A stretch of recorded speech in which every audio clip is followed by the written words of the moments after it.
I am the Tofu Golem. Please enjoy the video. In this video, I will explain how to make peanut butter at home without honey. First, gather your main ingredient, about 200 grams or 2 cups of roasted, unsalted peanuts. Using roasted peanuts enhances the flavor significantly. Make sure your food processor or high-speed blender is completely clean and dry before you begin. Now, simply add all the peanuts into the processor bowl. Once the peanuts are in, start processing.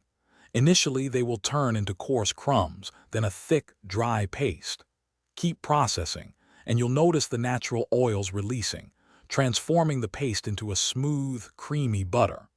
This process typically takes about 5 to 10 minutes, so be patient and scrape down the sides of the bowl every minute or two to ensure even blending. Now it's time to customize your peanut butter. For classic flavor, add about 1/2 teaspoon of salt. If you prefer an even creamier texture, you can drizzle in 1 or 2 tablespoons of a neutral oil, like vegetable or grapeseed oil.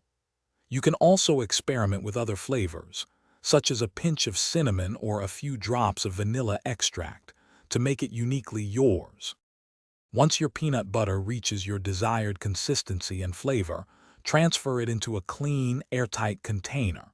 Store it in the refrigerator, where it will stay fresh for approximately 2 to 3 weeks. The texture might firm up slightly when chilled, but it will soften at room temperature. Enjoy your delicious, homemade and honey-free peanut butter on sandwiches, with fruit, or in your favorite recipes. Thanks for watching. Consider subscribing if we helped you today.